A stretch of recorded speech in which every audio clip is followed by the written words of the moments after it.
ಇವತ್ತು ನಿರ್ಮಲಾ ಸೀತಾರಾಮನ್ ಎರಡನೇ ಅವಧಿಯ ನರೇಂದ್ರ ಮೋದಿ ಸರ್ಕಾರದ ಎರಡನೇ ಅವಧಿಯ ಕೊನೆಯ ಬಜೆಟ್ ಮಂಡಿಸಲಿದ್ದಾರೆ. ಇದು ಮಧ್ಯಂತರ ಬಜೆಟ್ ಆಗಿರುತ್ತೆ. ದಾಖಲೆ 6ನೇ ಬಜೆಟ್ ಮಂಡನೆಗೆ ನಿರ್ಮಲಾ ಸೀತಾರಾಮನ್ ಕ್ಷಣಗಣನೆ ಮಂಡಿಸಲಿರುವ ಇವತ್ತು ಬಜೆಟ್ ಮಂಡಿಸಲಿದ್ದಾರೆ ವಿತ್ತ ಸಚಿವೆ ನಿರ್ಮಲಾ ಸೀತಾರಾಮನ್. ನಿರ್ಮಲಾ ಸೀತಾರಾಮನ್ ಸಚಿವಾಲಯಕ್ಕೆ ತೆರಳಿದ್ದಾರೆ. ನಿರ್ಮಲಾ ಸೀತಾರಾಮನ್ ಬೆಳಗ್ಗೆ 11 ಗಂಟೆಗೆ ಮಧ್ಯಂತರ ಬಜೆಟ್ ಮಂಡನೆ ಆರಂಭ ಆಗಲಿದೆ. ಕರ್ನಾಟಕ ಕೂಡ ಬಜೆಟ್ನಿಂದ ಸಾಕಷ್ಟು ನಿರೀಕ್ಷೆಗಳನ್ನು ಮಾಡ್ತಾ ಇದೆ. ಈಗಾಗಲೇ ತಮ್ಮ ಸಚಿವಾಲಯಕ್ಕೆ ತೆರಳಿದ್ದಾರೆ ನಿರ್ಮಲಾ ಸೀತಾರಾಮನ್. ಈ ಹಿಂದೆ ಪ್ರತ್ಯೇಕ ಬಜೆಟ್ಗಳಿರ್ತಾ ಇತ್ತು.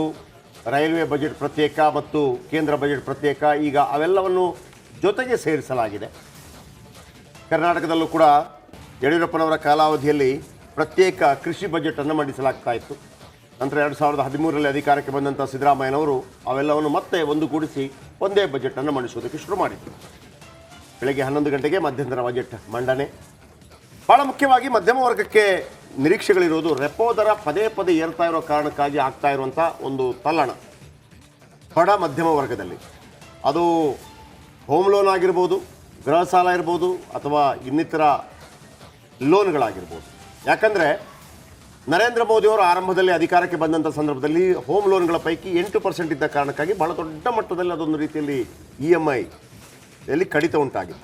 ಈಗ 9.6ಗೆ ಏರಿಕೆಯಾಗಿದೆ. ನಿಮಗೆ ಗೊತ್ತಿಲ್ಲದ ರೀತಿಯಲ್ಲಿ ತನ್ನಿಂತಾನೆ ಪ್ರತಿ ತಿಂಗಳಿಗೆ, ಕಳೆದ ಬಾರಿ ಅಂತೂ ಒಮ್ಮೆ ಅಂತೂ 6 ಬಾರಿ ರೆಪೋ ದರ ಜಾಸ್ತಿ ಆದ ಕಾರಣಕ್ಕಾಗಿ ಪ್ರತಿ ತಿಂಗಳು ಬಡ ಮಧ್ಯಮ ವರ್ಗದ EMI ಜಾಸ್ತಿ ಆಗ್ತಾ ಇತ್ತು. ಬಡ ಮಧ್ಯಮ ವರ್ಗ ಹೇಗಿರುತ್ತೆ ಅಂತಂದರೆ ಅಲ್ಲಿಯ ಲೆಕ್ಕಾಚಾರಗಳು 500-600 ರೂಪಾಯಲ್ಲಿ ಕೂಡ ಲೆಕ್ಕಾಚಾರ ಇರುತ್ತೆ. ನಿಮಗೆ ಸಡನ್ನಾಗಿ ನಿಮ್ಮ EMIಯಲ್ಲಿ 600 ಅಥವಾ 500 ರೂಪಾಯಿ ಜಾಸ್ತಿ ಆದ ತಕ್ಷಣ ಅವರ ಇಡೀ ಲೆಕ್ಕಾಚಾರವೇ ಏರುಪೇರು ಆಗ್ತಾ ಇತ್ತು. ನಂಬರ್ 1. ನಂಬರ್ 2, ಈ ಹಿರಿಯರು ಫಿಕ್ಸ್ಡ್ ಡೆಪಾಸಿಟಲ್ಲಿ ಇಡ್ತಾ ಇದ್ದಂಥ ದುಡ್ಡು ಅದು ಕೂಡ ಕೆಲವರಿಗೆ ಭಾಳ ದೊಡ್ಡ ಹೊರೆಯಾಗಿ ತೊಂದರೆಯಾಗಿ ಪರಿಣಮಿಸ್ತಾ ಇದೆ. ಹಿರಿಯ ನಾಗರಿಕರಿಗೆ 7-8% ಅಥವಾ 9% ಹತ್ತಿರ ಬರ್ತಾ ಇದ್ದಂತಹ ಇಂಟ್ರೆಸ್ಟ್ ರೇಟ್ ಸಡನ್ನಾಗಿ 6.5-7ಕ್ಕೆ ಕುಸಿದಾಗ ಕೇವಲ ಅದರದ್ದೇ ಕ್ಯಾಲ್ಕುಲೇಷನ್ನಲ್ಲಿ ಕಾರ್ಯಯೋಜನೆಗಳನ್ನು ಮಾಡ್ತಾಯಿದ್ರು. ಅದು ಕೂಡ ಭಾಳ ದೊಡ್ಡ ಮಟ್ಟದಲ್ಲಿ ಅವರಿಗೆ ದಿಗಿಲನ್ನು ಉಂಟು ಮಾಡಿತ್ತು. ಇನ್ನು ಬಜೆಟ್ನಲ್ಲಿ ರಾಜ್ಯಕ್ಕೆ ಬರ ಪರಿಹಾರ ಘೋಷಣೆ ನಿರೀಕ್ಷೆ. ನಾವು ಒಂದು ಬ್ರೇಕಿಂಗ್ ನ್ಯೂಸನ್ನು ಮಾಡಿದ್ವಿ. ಅದು ಸಾಧ್ಯತೆಗಳು ಕೂಡ ಇತ್ತು. ಈಗಾಗಲೇ 17,000 ಕೋಟಿ ಬರ ಪರಿಹಾರ ಬರಬೇಕು ಅಂತೇಳಿ ರಾಜ್ಯ ನಿರೀಕ್ಷೆ ಮಾಡ್ತಾ ಇದೆ. ಅದನ್ನು ಒಂದು ರೀತಿಯಲ್ಲಿ ಮುಂದಿನ ಲೋಕಸಭಾ ಚುನಾವಣೆಗೆ ಅಡ್ಜಸ್ಟ್ ಮಾಡಿಕೊಂಡು ಕುಮಾರಸ್ವಾಮಿ ಅವರನ್ನು ಕೃಷಿ ಸಚಿವರನ್ನಾಗಿ ಮಾಡಿ ಅವರ ಮುಖಾಂತರ ಬರ ಪರಿಹಾರವನ್ನು ಬಿಡುಗಡೆ ಮಾಡಿಸ್ತಾರೆ ಅನ್ನುವಂಥ ನಿರೀಕ್ಷೆಗಳಿತ್ತು. ಅದು ಇನ್ನೂ ಕೂಡ ಅನುಷ್ಠಾನಕ್ಕೆ ಬಂದ ರೀತಿಯಲ್ಲಿ ಕಾಣ್ತಾ ಇದೆ. ಕರ್ನಾಟಕದ ನಿರೀಕ್ಷೆಗಳು ನಾವು ಮಾನಿಟರಲ್ಲಿ ನೀವು ಕೂಡ ಗಮನಿಸ್ತಾ ಇರ್ಬೋದು. ಪ್ರಮುಖವಾಗಿ ಏಮ್ಸ್ ಮಂಜೂರಾಗಬೇಕು ರಾಯಚೂರು ಭಾಗಕ್ಕೆ ಅನ್ನೋ ಡಿಮ್ಯಾಂಡ್ ಇದ್ದೇ ಇದೆ. ರೈಲ್ವೆ ಯೋಜನೆಗಳು ಒಂದಷ್ಟು ಪೆಂಡಿಂಗ್ ಉಳಿದಿರೋದು ಅದೆಲ್ಲವೂ ಕೂಡ ಪೂರ್ಣಗೊಳಿಸಲಿಕ್ಕೆ ಹೆಚ್ಚಿನ ಹಣವನ್ನು ಬಿಡುಗಡೆಗೊಳಿಸಬೇಕು. ಬೆಂಗಳೂರಿನ ಸಬರ್ಬನ್ ರೈಲಿಗೆ ಹೆಚ್ಚಿನ ಅನುದಾನ, ರಾಜ್ಯಕ್ಕೆ 5,495 ಕೋಟಿ ವಿಶೇಷ ಅನುದಾನ. ಭದ್ರಾ ಮೇಲ್ದಂಡೆ ಯೋಜನೆ ಕಳೆದ ಬಾರಿ ಕೂಡ ನಿರೀಕ್ಷೆ ಇತ್ತು. ಈ ಬಾರಿ ಆದರೂ ರಾಷ್ಟ್ರೀಯ ಮಾನ್ಯತೆಯ ನಿರೀಕ್ಷೆ. ಕೇವಲ ಭದ್ರಾ ಮೇಲ್ದಂಡೆ ಯೋಜನೆ ಮಾತ್ರವಲ್ಲ, ಮೇಕೆದಾಟು, ಎತ್ತಿನಹೊಳೆ, ಮಹದಾಯಿ ಯೋಜನೆಗೂ ಕೂಡ ಹೆಚ್ಚಿನ ಹಣ. ಹೊಸ ಹೆದ್ದಾರಿ ಯೋಜನೆಗಳ ನಿರೀಕ್ಷೆಯಲ್ಲಿದೆ. ಸದ್ಯಕ್ಕೆ ಕರ್ನಾಟಕ ಶಿರಾಡಿ ಘಾಟ್ ಸುರಂಗ ಮಾರ್ಗಕ್ಕೆ ಅನುಮತಿ ನಿರೀಕ್ಷೆ. ಪುಣೆ ಬೆಂಗಳೂರು ಹೈವೇನಲ್ಲಿ ಎಲಿವೇಟೆಡ್ ಕಾರಿಡಾರ್. ಬೆಂಗಳೂರಿನಲ್ಲಿ ಸುರಂಗ ಯೋಜನೆಗೆ ಅನುದಾನದ ನಿರೀಕ್ಷೆ. ಹೆಬ್ಬಾಳ ಸರ್ಜಾಪುರ ಬಿಡದಿವರೆಗೆ ಮೆಟ್ರೋ ವಿಸ್ತರಣೆ. ಬಜೆಟ್ನಲ್ಲಿ ರಾಜ್ಯಕ್ಕೆ ಬರ ಪರಿಹಾರ. ಜಯಪ್ರಕಾಶ್ ಶೆಟ್ಟರು ಹೇಳ್ತಾ ಇದ್ದ ಹಾಗೆ ಬಡಗಲಪುರ ನಾಗೇಂದ್ರ ಕೂಡ ಹೇಳ್ತಾ ಇದ್ದ ಹಾಗೆ ಬರ ಪರಿಹಾರ ವಿಚಾರ. ಈ ಬಾರಿ ಕರ್ನಾಟಕದ ಮೋರ್ ದೆನ್ 90%, 90%ಗಿಂತ ಅಧಿಕ ತಾಲೂಕುಗಳನ್ನು ಬರಪೀಡಿತ ಪ್ರದೇಶ ಅಂತ ಹೇಳಿ ರಾಜ್ಯ ಸರ್ಕಾರವೇ ಘೋಷಿಸಿದೆ. ಹಾಗೆ ಕೇಂದ್ರ ತಂಡ ಕೂಡ ಬಂದು ಇಲ್ಲಿನ ಬರ ಪರಿಸ್ಥಿತಿಯನ್ನು ಅವಲೋಕನ ಮಾಡಿ ಹೋಗಿದೆ. ಬರ ಪರಿಹಾರ ವಿಚಾರದಲ್ಲಿ ಬಜೆಟ್ನಲ್ಲಿ ಏನಾದರೂ ವಿಶೇಷವಾಗಿ ಏನಾದರೂ ಘೋಷಣೆಗಳಾಗುತ್ತಾ ನಿರೀಕ್ಷೆ. ಕಾಫಿ ಬೆಳೆಗಾರರು ಪಡೆದ ಸಾಲ ಮೇಲಿನ ಬಡ್ಡಿ ಸಬ್ಸಿಡಿ. ಹವಾಮಾನ ಆಧಾರಿತ ಬೆಳೆ ವಿಮೆಗೆ ಕಾಫಿ ಸೇರಿಸುವ ನಿರೀಕ್ಷೆ. ಕೊಬ್ಬರಿ ಬೆಳೆಗೆ ಬೆಂಬಲ ಬೆಲೆ, ಸೂಕ್ತ ದರ ನಿಗದಿ. ಸ್ವಾಮಿನಾಥನ್ ಕಮಿಷನ್ ರಿಪೋರ್ಟ್ ಅನುಷ್ಠಾನ. ಕೃಷಿ ಸಲಕರಣೆಗಳ ಮೇಲಿನ GST ತೆಗೆಬೇಕು. ಕಬ್ಬಿನ ದರ ಪ್ರತಿ ಟನ್ಗೆ 4,000 ಘೋಷಣೆ ಆಗಬೇಕು ಅನ್ನೋ ನಿರೀಕ್ಷೆ. ಕರ್ನಾಟಕದ ನಿರೀಕ್ಷೆಗಳು ಮತ್ತಷ್ಟಿದೆ. ಇದಿಷ್ಟು ಹೈಲೈಟ್ಸ್ ಅಂತಂದ್ರೂ ಕೂಡ ತಪ್ಪಾಗ್ಲಿಕ್ಕಿಲ್ಲ. ಓಕೆ, ಅದರಲ್ಲಿ ಕ್ರಾಸ್ತಾವರ್ತ ನಾನು ಕೇಳಲಿಕ್ಕೆ ಇಷ್ಟಪಡ್ತೀನಿ. ಕೈಗಾರಿಕಾ ವಲಯದಲ್ಲಿ ರಾಜ್ಯದ ನಿರೀಕ್ಷೆಗಳು ಏನೇನು ಅಂತ ಅಂದರೆ ಯುವ ಜನತೆ ಅಂತ ಹೇಳುವಾಗ ಇಲ್ಲೂ ಕೂಡ ಇರ್ತಾರೆ. ಸೊ ಅವರಿಗೆ ಒಂದು ಜಾಬ್ ಅಥವಾ ಒಂದು ಬಿಸ್ನೆಸ್ ಸ್ವಂತದಿಂದ ಮಾಡುವಂಥದ್ದು ಈಗಿರುವಂಥದ್ದು ಏನಿದೆ, ನೀವು ನಿರೀಕ್ಷೆ ಮಾಡ್ತಾ ಇರುವಂಥದ್ದು ಏನು, ಇದು ಒಂದು ಸರಳೀಕರಣವಾದರೆ ಭಾಳ ಸುಲಭ ಆಗುತ್ತೆ ಅಂತೇಳಿ. ಅಲ್ಲ, ಇವಾಗ ಏನಾಗ್ತದೆ ಅಂದರೆ ಈಗ 7% GDP ಆಗ್ತಾ ಇರುವಾಗ ಮೋರ್ ಆ್ಯಂಡ್ ಮೋರ್ ಪ್ರೊಡಕ್ಷನ್ ಆಗ್ತಾ ಇದೆ. ಮೋರ್ ಆ್ಯಂಡ್ ಮೋರ್ ಪ್ರೊಡಕ್ಷನ್ ಆಗ್ತಾ ಇರುವಾಗ ಮೋರ್ ಆ್ಯಂಡ್ ಮೋರ್ ಎಂಪ್ಲಾಯ್ಮೆಂಟ್ ಆಗುತ್ತೆ. ಆದರೆ ಎಂಪ್ಲಾಯ್ಮೆಂಟ್ ಆಗಲಿಕ್ಕೆ ಜನ ಎಲ್ಲಿದ್ದಾರೆ? ನೀವು ಗ್ರಾಜ್ಯುಯೇಟ್ ಆಗಿ ಮನೆಯಲ್ಲಿ ಇದ್ದರೆ ನಿನಗೆ 5,000 3,000 ರೂಪಾಯಿ ಮನೆಯಲ್ಲೇ ಸಿಕ್ಕಿದ್ರೆ, ಅಕ್ಕಿ ನಿಮಗೆ ಫ್ರೀಯಾಗಿ ಸಿಕ್ಕಿದ್ರೆ ಯಾಕಪ್ಪ ಕೆಲಸಕ್ಕೆ ಬರ್ತಾರೆ? This is the problem. ಅಂದರೆ ಮೀನು ಹಿಡುವವನಿಗೆ ಮೀನು ಕೊಟ್ಟರೆ ಅವನು ಮೀನು ಹಿಡಿಯಲಿಕ್ಕೆ ಎಲ್ಲಿ ಹೋಗ್ತಾನೆ? ಅವನಿಗೆ ಮೀನು ಹಿಡಿಯಲಿಕ್ಕೆ ಕಲಿಸಬೇಕು ಅಲ್ದದೆ ಮೀನು ಕೊಡುವುದಲ್ಲ. ಅದೇ ಥರ ಈಗ ನರೇಗಾದಲ್ಲಿ ಈಗ ಏನಾಗಿದೆ, ದಿವಸ ಅವರಿಗೆ ಸ್ಯಾಲರಿ ಕೊಟ್ಬಿಟ್ಟು ಮಣ್ಣನ್ನು ಅಲ್ಲಿಂದ ತೆಗೆದುಬಿಟ್ಟು ಇಲ್ಲಿಗೆ ಆಗೋದು, ಪುನಃ ಅದೇ ಮಣ್ಣನ್ನು ವಾಪಸ್ ಆಗೋದು.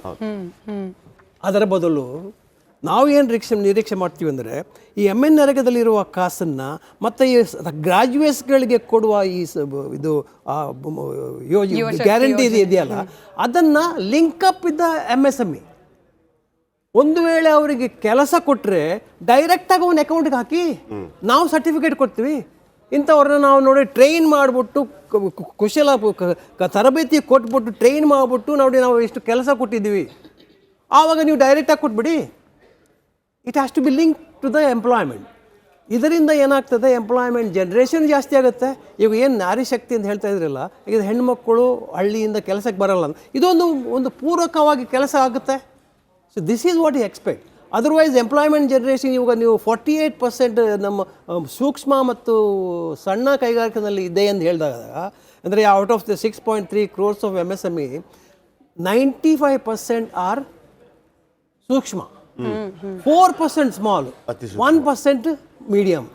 ಅಂದರೆ ಅದನ್ನ 48% employment, 40% exports, 30% of GDP. If I am not wrong, agriculture ನಂತರದಲ್ಲಿ ಹೆಚ್ಚು ಉದ್ಯೋಗ ಸೃಷ್ಟಿ ಮಾಡಿರೋದು. ಅದಕ್ಕೆ ನಾವು ಇನ್ನೊಂದು ಏನು ಹೇಳ್ತಾ ಇದ್ವಿ, ಜೈ ಜವಾನ್ ಜೈ ಕಿಸಾನ್ ಅಂತ ನಾರ ಹಾಕ್ತಿದ್ರಲ್ಲ, ಅದಕ್ಕೊಂದು ಜೈ ಉದ್ಯಮಿ ಅಂತ ಕೂಡ ಹಾಕಿ. ಈಗ ಜ್ಞಾನ ಅಂತ ನೀವು ಹೇಳಿದ್ರಲ್ಲ ಸರ್, ಏನಂತಂದ್ರೆ ಸ್ಟಾರ್ಟ್ಅಪ್ ಹಬ್ ಅಂತ ಕರೀತಾರೆ ಬೆಂಗಳೂರಿನ. ಕರ್ನಾಟಕ ಸ್ಟಾರ್ಟ್ಅಪ್ಗಳಿಗೆ MSMEಗಳಿಗೆ ಸೂಕ್ತ ಪ್ರದೇಶ ಅಂತ ಹೇಳಿ. ಬಟ್ ಸ್ಟಾರ್ಟ್ಅಪ್ಗಳು ಆಗ್ತಾ ಇದೆ, MSMEಗಳು ಆಗ್ತಾ ಇದೆ, ಬಟ್ ಅದು ಸಸ್ಟೈನ್ ಆಗ್ಲಿಕ್ಕೆ ಬೇಕಾದ 98% ಸತ್ತು ಹೋಗ್ತಾ ಇದೆ ಸ್ಟಾರ್ಟ್ಅಪ್ನಲ್ಲಿ. 98%. ಯಾಕೆ? ಅವರಿಗೆ ಸಸ್ಟೈನೇಬಿಲಿಟಿ ಇಲ್ಲ. ಅದಕ್ಕೆ ಒಂದು ಥ್ರೂ ಚೇಂಬರ್ ಆಫ್ ಕಾಮರ್ಸ್ ಆಗಲಿ ಅಸೋಸಿಯೇಷನಿಂದ ಪೂರಕವಾಗಿ ಯಾವ ಸ್ಟಾರ್ಟಪ್ಗಳಿಗೆ ಸಸ್ಟೈನೇಬಿಲಿಟಿ ಯಾವ ಅಂತ, ಯಾಕಂದರೆ ಇಲ್ಲಿ ಇನ್ಫಾರ್ಮೇಷನ್ ಇದೆ, ನಿಮಗೆ ಟೆಕ್ನಾಲಜಿ ಇದೆ, ಅದು ಅನುಭವ ಇದೆ. ನೀವು ಟೆಕ್ನಾಲಜಿ ಪ್ರಕಾರ ನಿಮ್ಮ ಐಡಿಯಾ ಪ್ರಕಾರ ಸ್ಟಾರ್ಟಪ್ ಮಾಡ್ತೀರಾ. 98% ಕೆಟ್ಟು ಹೋಗ್ತದೆ, ಸತ್ತು ಹೋಗ್ತದೆ. ಅಂದರೆ ಇದಕ್ಕೆ ಪೂರಕವಾಗಿ ಅಸೋಸಿಯೇಷನ್ಗೆ ಲಿಂಕ್ ಅಪ್ ಮಾಡಿದ್ರೆ, ಅದಕ್ಕೂ ಒಂದು ಸಬ್ಸಿಡಿ ಏನೋ ಕೊಟ್ಬಿಟ್ರೆ, so I will go as well and improve the startup. Is of doing business, but ಅದು ಇಂಪ್ಲಿಮೆಂಟ್ ಆಗ್ತಾ ಇಲ್ಲ, ಖಂಡಿತ ಆಗ್ತಾ ಇಲ್ಲ. Is of business, for example labour ತಗೊಳ್ಳಿ. ಲೇಬರ್ ಇನ್ಸ್ಪೆಕ್ಟರ್ ಬಂದ್ಬಿಟ್ಟು ಒಂದು ಇಂಡಸ್ಟ್ರಿನ ಕ್ಲೋಸ್ ಮಾಡುವ ಪವರ್ ಇದೆ ಅಂದರೆ ಮುಂಚೆ 57 ಫಾರ್ಮ್ಸ್ಗಳಿತ್ತು ಫೈಲ್ ಮಾಡೋಕ್ಕೆ, ಇವಾಗ ಏನು 4 ಬಂದಿದೆ ಲೇಬರ್ ಆ್ಯಕ್ಟ್ನಲ್ಲಿ. ಇವಾಗ 4 ಫಾರ್ಮ್ ಒಂದಲ್ಲಿ ಮಾಡಿಲ್ಲ ನೋಡಿ, ನಿಮ್ಮ ಡ್ರಾಯಿಂಗ್ ಸರಿ ಇಲ್ಲ ಅಂದ್ಬಿಟ್ಟು ಇನ್ಸ್ಪೆಕ್ಟರ್ ಬಂದ್ಬಿಟ್ಟು ಹರಾಸ್ಮೆಂಟು. ಆನ್ಲೈನ್ ಫೈಲ್ ಮಾಡಿದರೂ ಅಲ್ಲಿ ಜನಗಳನ್ನ ಕಳಿಸ್ಬೇಕು, ಆಫೀಸ್ ಕಳಿಸ್ಬೇಕು, ಸ್ಟ್ಯಾಂಪ್ ಹಾಕ್ಸ್ಕೊಂಡು ಬರಬೇಕು. ಇದು ಯಾವ ನ್ಯಾಯ? So these are the state level connect ಮಾಡಿರೋದು ಹಾರಿಬಲ್. ಬರ ಸೆಂಟ್ರಲ್ ಗೌರ್ಮೆಂಟ್, ನೀವು GST ಮತ್ತು ಇನ್ಕಮ್ ಟ್ಯಾಕ್ಸ್ ಸರ್, ಕರಪ್ಷನ್ ಇಲ್ಲ ಸರ್, ಯಾಕಂದರೆ everything is online. Did you expect income tax return once file ಮಾಡಿದ ತಕ್ಷಣ ನಿಮಗೆ ಮಾಡಿದ ತಕ್ಷಣ within a day or 2 income tax return expect ಮಾಡಿದಾರೆ sir 3 years back? No. Officer income tax officer ಇಲ್ಲವೇ ಇಲ್ಲ, unless and until there is a raid.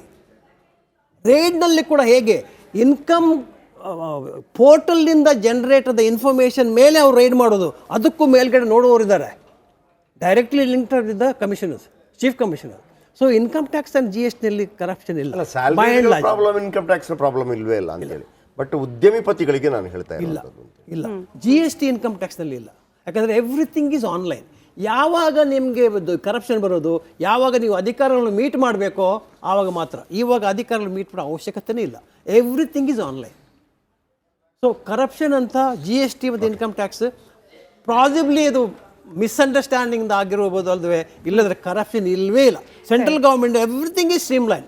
Is of business ಆಗ್ತಾ ಇದೆ ನಾವು ಓನ್ಲಿ ಸ್ಟೇಟ್ ಸ್ಟಾರ್ಟ್ಅಪ್ ಬಗ್ಗೆ ಮಾತನಾಡ್ತಿದ್ವಿ. ಕಳೆದ ಬಾರಿ ಬಜೆಟ್ನಲ್ಲಿ ಅಗ್ರಿಕಲ್ಚರ್ ರಿಲೇಟೆಡ್ ಸ್ಟಾರ್ಟ್ಅಪ್ಗಳಿಗೆ ಉತ್ತೇಜನ ನೀಡಬೇಕು ಅನ್ನೋ ಪ್ರಸ್ತಾಪ ಕೂಡ ಆಯಿತು, ಅದು ನೀವು ಗಮನಕ್ಕೆ ಬಂದಿರುತ್ತೆ.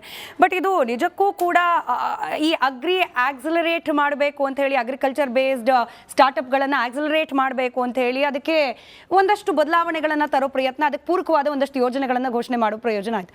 ಬಟ್ ನಿಜಕ್ಕೂ ಕೂಡ ಸ್ಟಾರ್ಟ್ಅಪ್ ಅನ್ನೋದು ಈ ಬಡ ರೈತನಿಗೆ, ಒಂದು ಯಾವುದೋ ಕರ್ನಾಟಕದ ಮೂಲೆಯಲ್ಲಿರುವ ಹಳ್ಳಿ, ಅಲ್ಲಿ 1 ಎಕರೆನೋ 1 ಎಕರೆಗಿಂತ ಕಡಿಮೆ ಜಾಗ ಇಟ್ಕೊಂಡಿರುವ ರೈತನಿಗೆ ಸ್ಟಾರ್ಟಪ್ಗಳಿಂದ ಪೂರಕವಾಗುವಂಥ ವಾತಾವರಣ ನಿರ್ಮಾಣ ಆಗೋ ಲೆವೆಲಿಗೆ ಬಂದಿದೆಯಾ ಅಂತ? ಖಂಡಿತ ಇಲ್ಲ. ಯಾಕಂದರೆ ಪಾಲಿಸಿಗಳು, ಯೋಜನೆಗಳಲ್ಲ, ಪಾಲಿಸಿಗಳು ಮಟ್ಟದಲ್ಲಿ ಚೇಂಜ್ ಆಗಬೇಕು. ಈಗ ಅವ್ರು ಮಾತಾಡ್ತಿದ್ರು ಸಣ್ಣ ಕೈಗಾರಿಕೆಗಳು ಮುತ್ತೈ. ನಾನು ಇದಕ್ಕೆ ಹೋಗಿದ್ದೆ, ಮುಂಡರ್ಗಿಗೆ. ತುಂಬ ಗಾಣದ ಮಿಲ್ಗಳಿದ್ದು, ನಮ್ಮ ಕಡಲೆಕಾಯಿ ಎಣ್ಣೆ ಬೇರೆ ಬೇರೆ ಇದು ಎಲ್ಲ ಆಲ್ಮೋಸ್ಟ್ 99% ಮುಚ್ಚಿಬಿಟ್ಟಿದ್ದಾವೆ. ಈಗ ಇಂಟರ್ನ್ಯಾಷನಲ್ ಪಾಲಿಸಿ ಇದೆ. ಆಫ್ಟರ್ WTO ಬಂದ ಮೇಲೆ ತುಂಬ ಮಧ್ಯಮ ಮತ್ತು ಸಣ್ಣ ಕೈಗಾರಿಕೆಗಳಿಗೆ ಹೆಚ್ಚು ಏಟು ಬಿದ್ದಿದೆ. ಈಗ ನಾ ಯಾಕೆ ಪೂರ್ವ ಸ್ಟಾರ್ಟಪ್ ಬರ್ತಲ್ಲ, ಅದಕ್ಕೆ ಹೇಳ್ತಿರೋದು. ಇವತ್ತು ಸ್ಟಾರ್ಟಪ್ಗಳ ಕಾನ್ಸೆಪ್ಟ್ ಹೋಗ್ಬೇಕಾದ್ರೆ ಅದೊಂದು ವಿಷನ್ ಇಟ್ಕೊಬೇಕು. ಈಗ ಹಳ್ಳಿಲಿರೋ ರೈತ 1 ಎಕರೆ